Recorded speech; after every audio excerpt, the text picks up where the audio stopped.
A todos a paz do Senhor, estamos com mais uma pré-aula para a classe de jovens, lição de número 5 para o dia 29 de janeiro de 2023. Essas lições estão maravilhosas. Título da lição de hoje: Libertos para viver em santidade. Este é o canal O Som do Clarim. Nós estamos aqui para mais uma pré-aula e já pedimos a você que não é inscrito, inscreva-se nesse canal, ative o sininho de notificações e coloque a opção todas para que toda vez que nós postarmos aqui um vídeo novo, você receba em primeira mão. Eu sou o pastor Gildásio Bispo, eu fico com você até o final dessa pré-aula. Muito obrigado por sua participação e atenção. Libertos para viver em santidade. Texto principal, 1 Tessalonicenses 4:7, que diz assim: porque não nos chamou Deus para a imundície, mas para a santificação. Deus não nos chamou para viver em imundície, para vivermos uma vida no pecado, mas nos chamou para uma vida de santificação e honra. Resumo da lição: o cristão foi resgatado por um bom preço, o sangue de Cristo, para que viva em santidade até a vinda de Jesus Cristo. E eu quero lembrar que ele está voltando a qualquer instante. Nós devemos nos preparar para essa vinda gloriosa. O texto bíblico está em 1 Pedro 1, 13 a 21. É um texto especial que nós vamos ler nesse instante. Portanto, cingindo os lombos do vosso entendimento, sede sóbrios e esperai inteiramente na graça que vos ofereceu na revelação de Jesus Cristo. Como filhos obedientes, não vos conformando com as concupiscências que antes havia em vossa ignorância. Mas como é santo aquele que vos chamou, sede vós também santos em toda a vossa maneira de viver. Porquanto está escrito: sede santos, porque eu sou santo. E se invocais por Pai aquele que, sem acepção de pessoas, julga segundo a obra de cada um, andai em temor durante todo o tempo da vossa peregrinação, sabendo que não foi com coisas corruptíveis, como prata ou ouro, que fostes resgatados da vossa vã maneira de viver, que por tradição recebestes de vossos pais, mas com o precioso sangue de Cristo, como de um cordeiro imaculado e incontaminado, o qual, na verdade, em outro tempo foi conhecido, ainda antes da fundação do mundo, mas manifestado nestes últimos tempos por amor de vós. E por ele credes em Deus, que o ressuscitou dos mortos e lhe deu glória eterna, para que a vossa fé e esperança estivessem em Deus. Essa lição, prezado jovem, prezado amigo ouvinte deste canal, estas pré-aulas têm o objetivo de ajudar na aula da Escola Bíblica Dominical. Essa lição, nós vamos refletir sobre essa temática e vamos fazer uma breve reflexão, né? Uma breve análise acerca desta epístola de Pedro, nesse texto que nós lemos.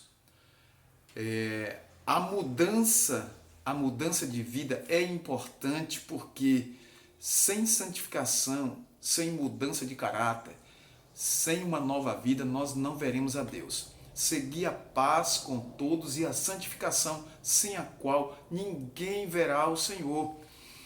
Então, a santidade recebida na justificação e regeneração é exigida para nós que somos salvos alcançarmos a glória eterna. O preço desse resgate foi pago na cruz do Calvário por nosso Senhor e Salvador Jesus Cristo.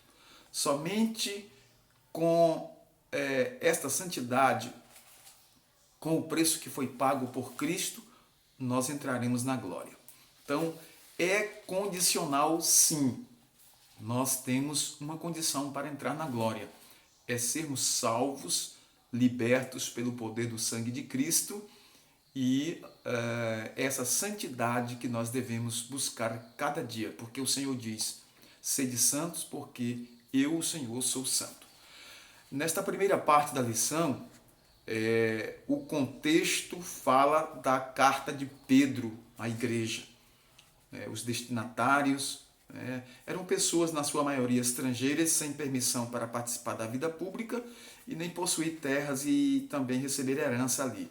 Grande parte era composta de judeus da diáspora, ou seja, judeus dispersos, que foram espalhados pelo mundo, escolhidos como povo exclusivo segundo a presciência de Deus Pai. Eram pessoas que estavam ali afastados, dispersos, mas que foram escolhidos por Deus para essa bênção, esta herança eterna.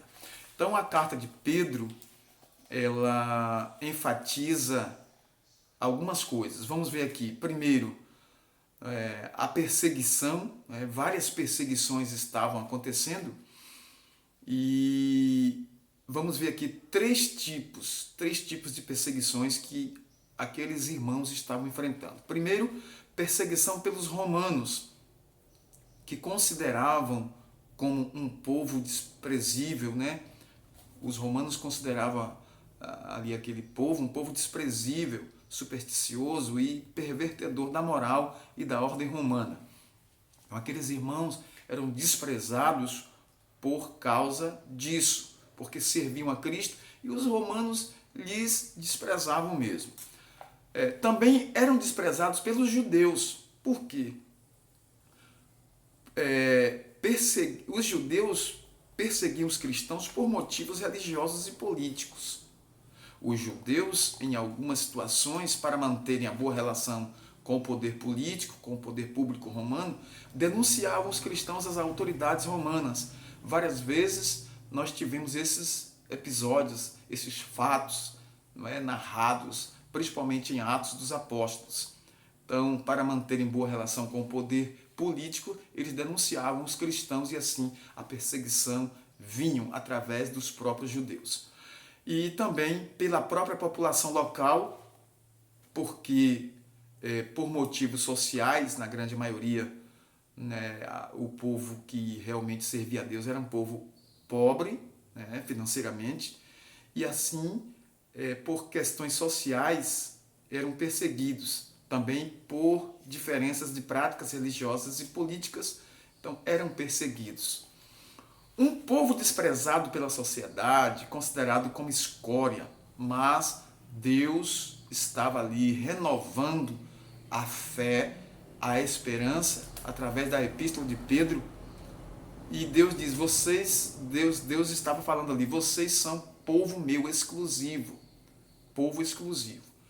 Então nós vamos perceber aqui que mesmo em meio a tanto sofrimento, o povo tinha a esperança renovada através da epístola de Pedro. O problema do sofrimento é um tema central dessa epístola e também um tema abordado nas Escrituras.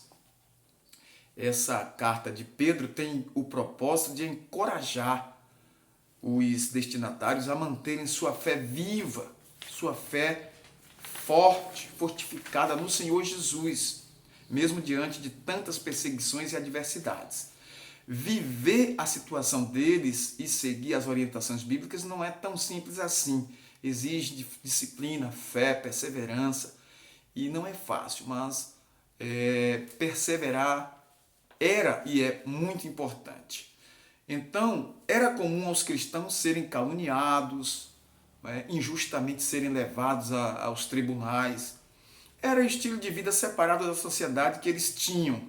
Então, aqui, a fé, ela é para aqueles que estavam prontos a darem até suas vidas, Suas vidas. O autor coloca uma esperança na vida da igreja, pois afirma que o julgamento daqueles que não obedecem ao Evangelho de Jesus, o Evangelho de Deus, seria terrível. 1 Pedro 4, 17 e 19. Dessa forma, cria-se a expectativa de que a libertação estava a caminho. A libertação total, completa, estava a caminho. A qualquer momento o Senhor viria buscar o seu povo e então o povo seria completamente liberto e restaurado completamente deste mundo. Na segunda parte da lição, nós vamos ver a santificação recebida na justificação que deve ser mantida, deveria ser e deve ser mantida. Uma santidade que traz esperança, porque quem se santifica para. Ou se santifica para quem? Para Deus. Para quê? Para uma vida eterna livre de todo mal, de todo pecado desse mundo. O texto que estamos aqui refletindo e estudando faz parte de uma sessão que fala sobre o novo status do cristão e suas consequências. 1 Pedro 1, 13 a 21. Então, essa sessão da Epístola de Pedro, ela é construída por uma sequência de indicativos e imperativos, sendo que os primeiros servem como fundamentação para os imperativos. Ou seja, tudo aqui leva a uma sequência. Toda obra ela tem uma paga, ela tem uma consequência. Toda a vida ela tem também uma consequência. Então, qual é a consequência da vida do cristão? É receber a recompensa, o galardão pela sua vida separada para o Senhor. Então, a justificação e regeneração que são acompanhadas da santificação final devem levar o cristão salvo a uma conduta santa, separada, contínua, progressiva. Esta é a santidade que liberta da vã maneira de viver e conduz à redenção definitiva, ou seja, a santificação final, como Paulo disse também, referindo-se a isso, a estatura de varão perfeito.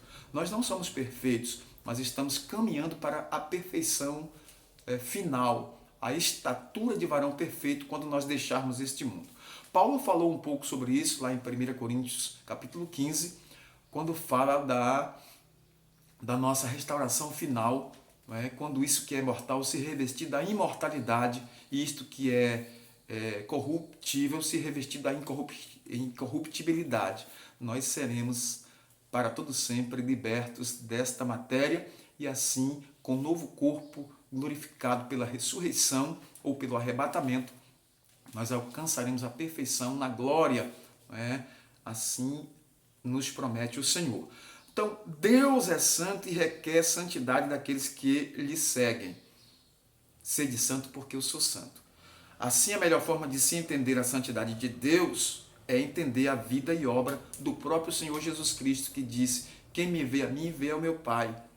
Então, nós devemos nos santificar porque Deus, Ele é santo e requer santidade.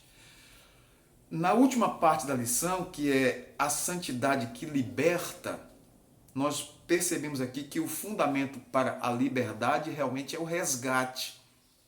E esse resgate, esse processo de resgate, já foi efetuado pelo Senhor e Ele já nos resgatou da escravidão, da lei e do pecado.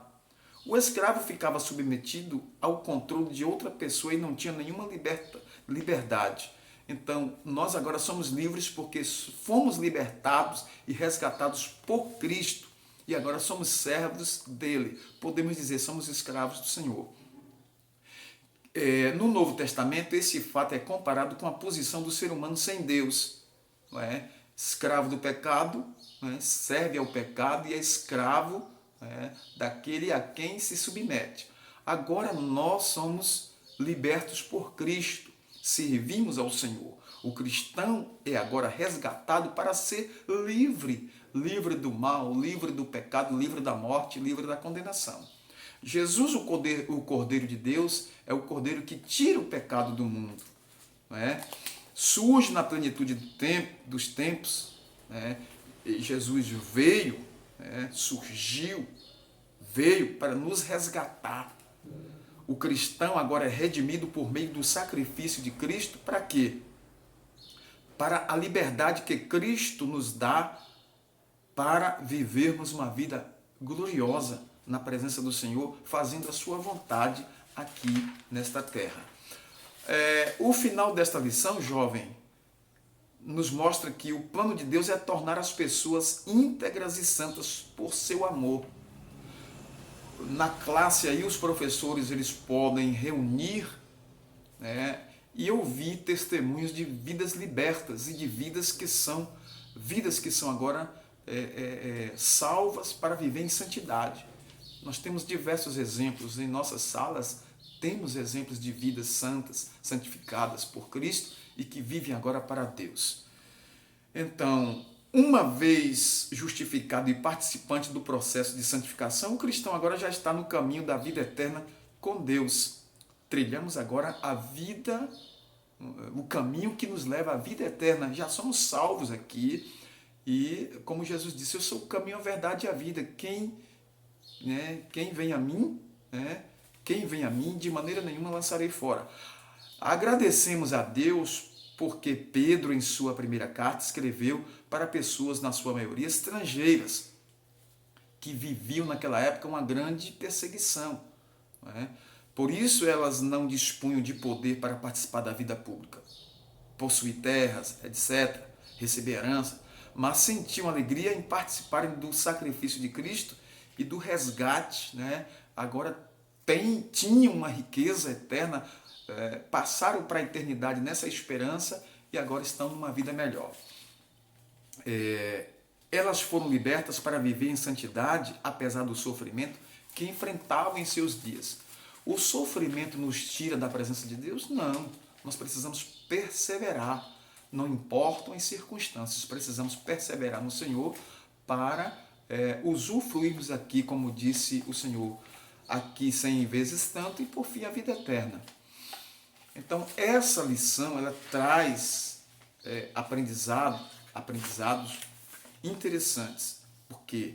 Porque fomos libertos para viver em santidade, libertos do pecado, libertos do mundo, mas isso não quer dizer que somos livres do sofrimento, da perseguição. Nós temos esse conjunto de coisas que às vezes nos traz certa dor, sofrimento. Agora, precisamos viver em santidade e permanecer para alcançarmos essa glória, a glória eterna. Louvado seja o nome do Senhor. Porque não nos chamou Deus para a imundícia, mas para a santificação. Que Deus em Cristo continue nos guardando. Você, querido jovem, permaneça aí servindo ao Senhor. Permaneça nesse rumo, trilhando os caminhos do Senhor, até chegar à glória eterna.